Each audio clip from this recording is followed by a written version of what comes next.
Hello, everyone. Welcome back to another episode of SwampCast. This is episode 4, a retrospective and roundup of everything that happened at the European Blockchain Conference, and obviously all the cool stuff that happens after that. So, welcome. I still don't have titles. Who cares? So, number one, um, the conference itself was amazing. Barcelona is a great city, been loads of times. It was great to take the kids. They had a wonderful time. And big thanks to my wife for looking after them on her own for a couple of days while I went to the conference. Um, First day, um, taking everything in, talking to a lot of people. Um, didn't actually see any talks. Well, I went to one talk on the second day, but they mentioned quants. I was like, I don't really care.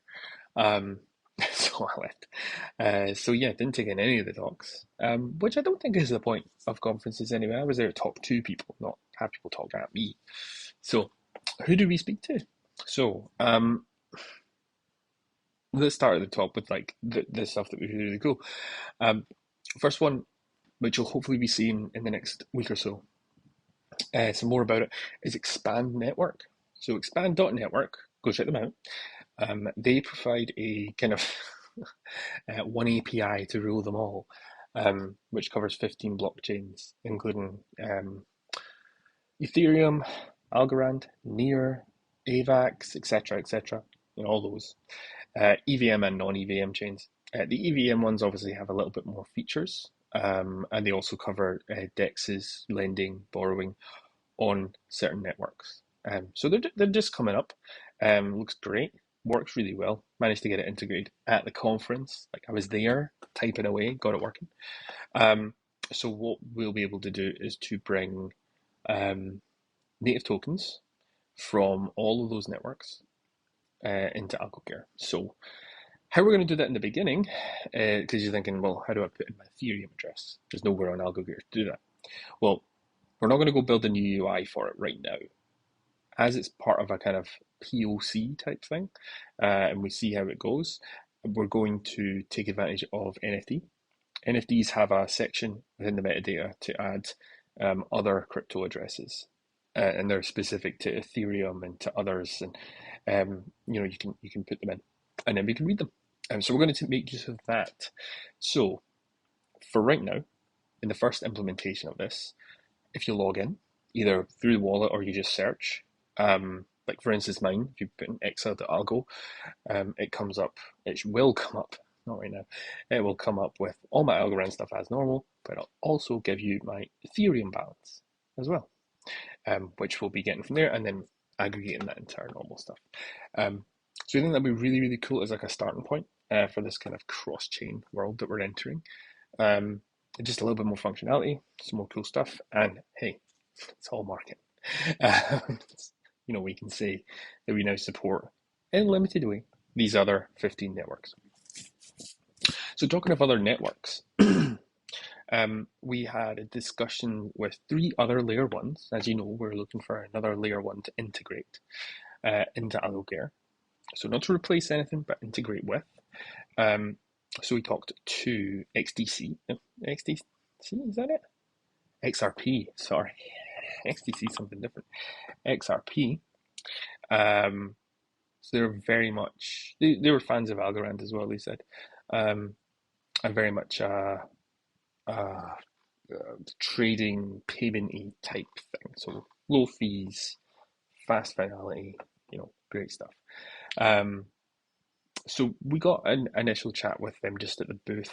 They do have a developer fund, which is good, which ticks a box. But we haven't gone further than that. It's on the list. Secondly, we talked to Corium, which is a app chain based on Cosmos. Their DeFi is just kind of starting out. It's a infant ecosystem at this point, but they've got protocols coming online soon, which is perfect for us. Fits the bill. Again, they have a developer fund. However, deadline for developer fund is today, the 30th, as we're recording.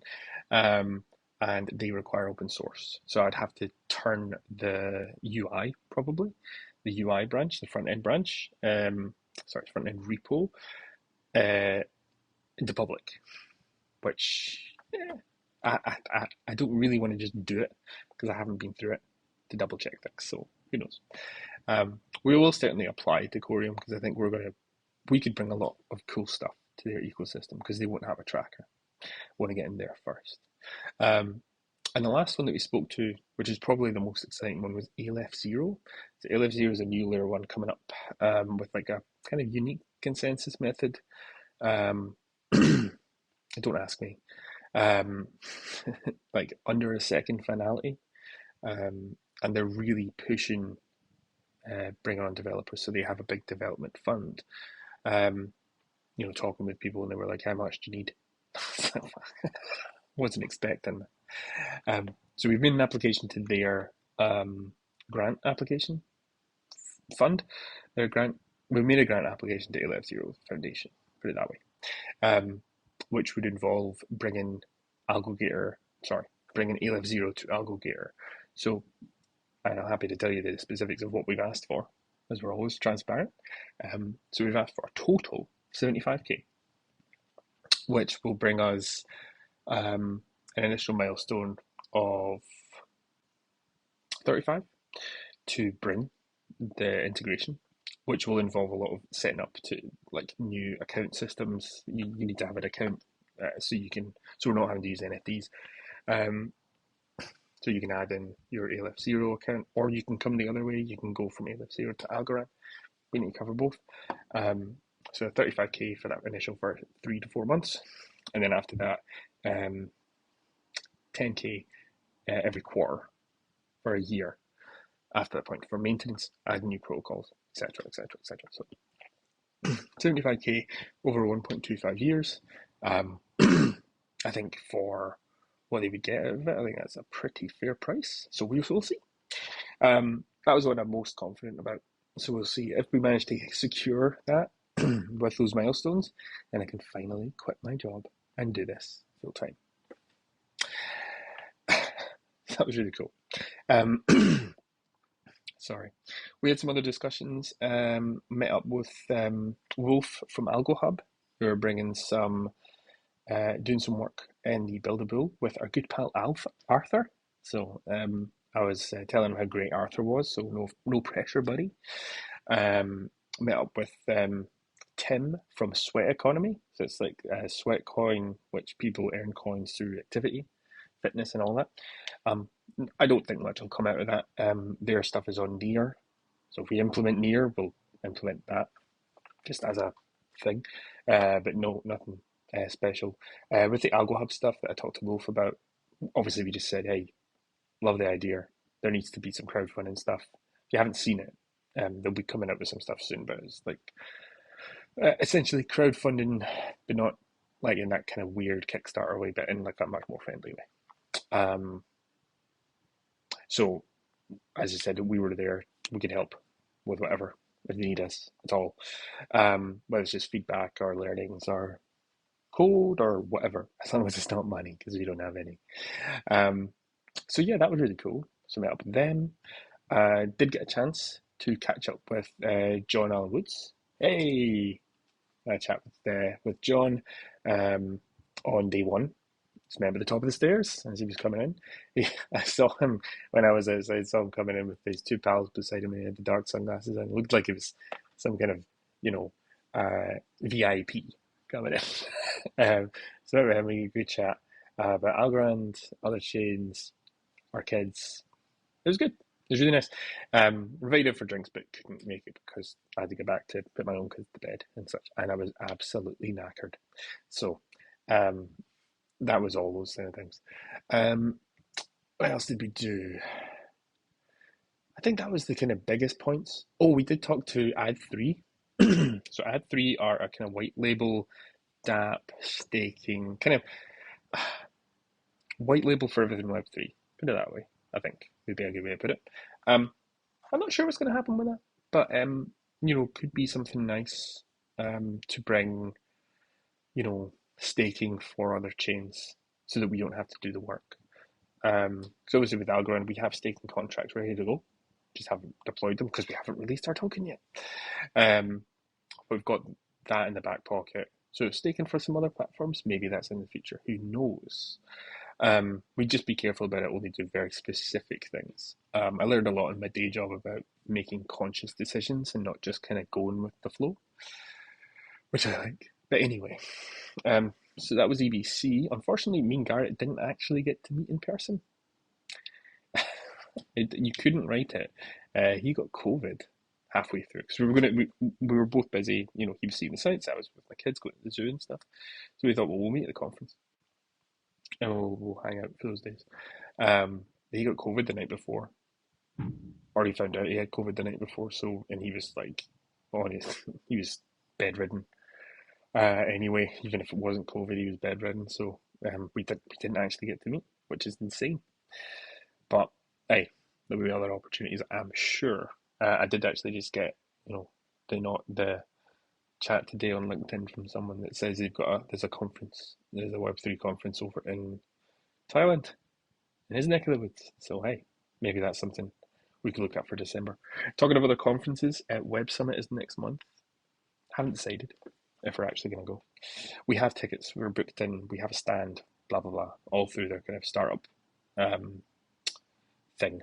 I don't know what you call it. the alpha startup thing.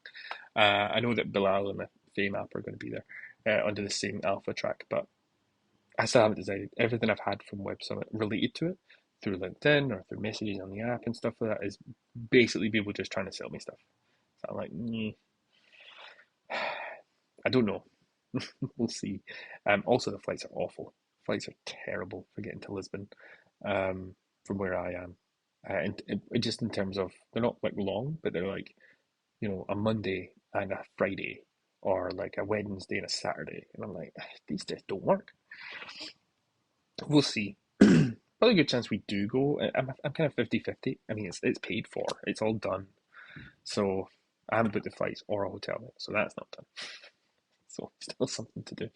But I don't know. We'll see.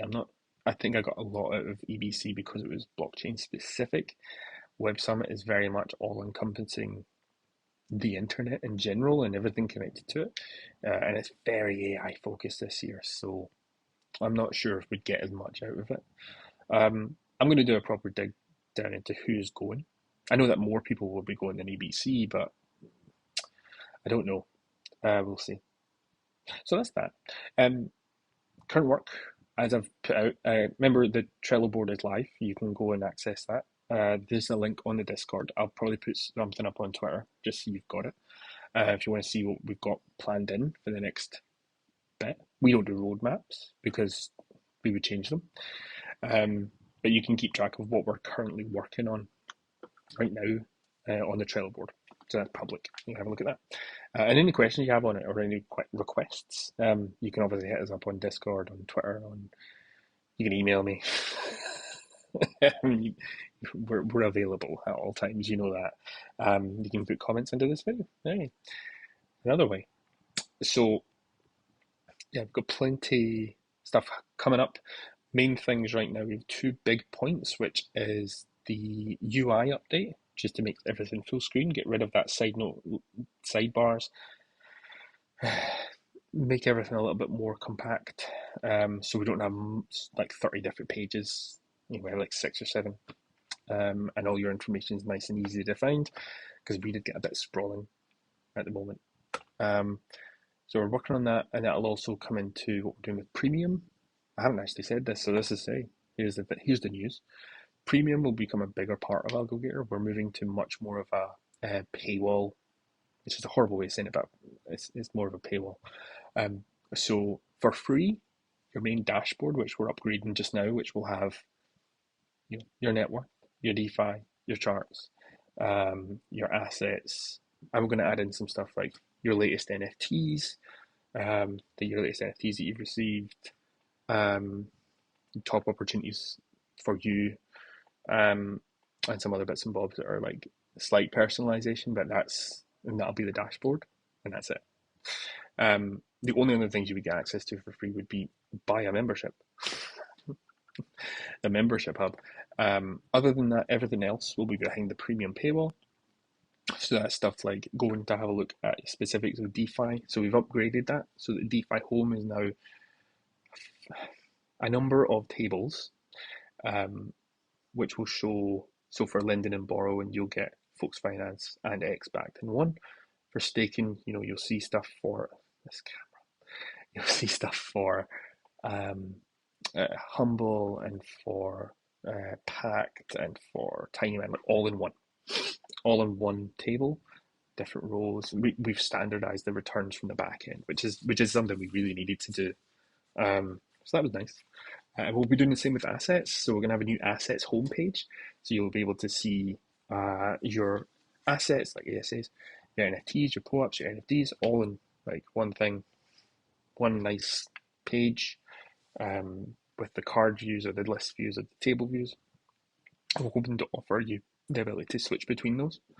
That might not be for the first iteration because I don't know if I'm going to have to get rid of AG Grid for tables because the data you pass into that is very specific and it's got a whole thing. So we might have to switch over and just use like regular Tailwind tables, which will be fine. But it'd be a bit more work. So I don't know if we're going to do that. We're also bringing in a new little bit of middleware, Daisy UI, which is built on top of Tailwind, which gives some new components. So I was working on a new like card layout for NFTs or ASAs, which will be a nice little carousel. And Daisy UI supplies that, and it works really, really nice. So that'll be really, really cool to bring those in and just give you different views to view your own data. So assets page, and then we'll have all the stuff like DeFi power rankings, which we'll kind of rework a little bit. Your Gator token pages, and everything else really that we offer. We'll fix up a couple of bits and bobs. A couple of things we're having a problem with. Humble, as always. Their actual calculations for things are not working correctly. Also, I don't know if they removed it, but this seems to be a new thing. Like their LP tokens no longer have plain text names or unit names. They only have base 64, which we currently don't work with. So you might notice that your Humble stuff just doesn't work currently. We do have a fix in the new version 4, which I might need to backport into V3, which just takes that into account. But the actual calculations after that point are all messed up. I don't know why, as always. So do need to put some time into fixing that. Yeah, and other than that, we're just condensing the code so I can get rid of a whole bunch of stuff. So all those specific pages for like Folks Finance or for PacFi or for Algorand or for GatorDex, like the actual here's your holdings for this specific DeFi protocol, they're going. They're going because no one looks at them. We've seen from the stats, no one uses them.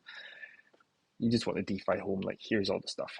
If there's a big clamor and people are like, oh no, we want this, then hey, maybe we'll do something about it. But for the new version, they'll be gone. You'll still have access to GatorDex and the swapping in there. Deflex swapping, FYI, has been removed because it never really worked properly. I couldn't really get it to work. It was always a bit of an absolute pain. And we have swapping through GatorDex, which works. It just works. And it works fine. And it works great. I've asked the guys at Ultrade to give us a widget so we can have it anywhere on the site. Because it's nice if you were to like look at we're going to bring in new asset pages. So if you click on an ASA, you can go and see like here's all the stats of the Opal, here's a chart, here's all this stuff. And it'd be nice to have a swap widget that you could say, hey, swap into this. And, it'll be nice. But we'll see. We'll see what happens with that a little bit further down the line. I think that is us. 20 minutes I've been talking to you. Lots of good stuff. Lots of work to do. There's a back end work and reworking of things. But we're excited. Yeah, EVC definitely gave us a boost, as you may have seen from my Twitter posts. It's been a tough time over the past month or two, just with like the market, with how things are going, where we see things, but EVC, talking to the earlier ones, talking to John, we can actually see, hey, there's light at the end of the tunnel, basically. Oh, and that other thing, you're going to have to find some time to move everything to AWS off of DigitalOcean. So that's our front end, and our database needs to get moved to AWS so we can take advantage of the credits that we have. So it'll be free. Yay. And then for a little while, the platform is free to run, which will free up some money to pay for things like Expand Network and other bits and bobs like that we want to bring in. So if you have any questions about anything that we talked about, please leave comments and ask, and I will reply. Um, if you have any suggestions, anything you'd like to see, again, just let us know. Um, and yeah, we're very excited. Future looks bright. 2024 is going to be the year of the Gator for sure this time. V4 is going to be absolutely banging. I'm hoping to share some screenshots, some more screenshots of V4, what it's looking like in the near future. So look out for those. And as always, catch up, join the Discord, follow us on Twitter, keep up to date with the latest news. And thank you everyone for all your support. Really appreciate it, guys. I can't say any more than that. You've kept us going through a long, kind of hard period. So I appreciate it all.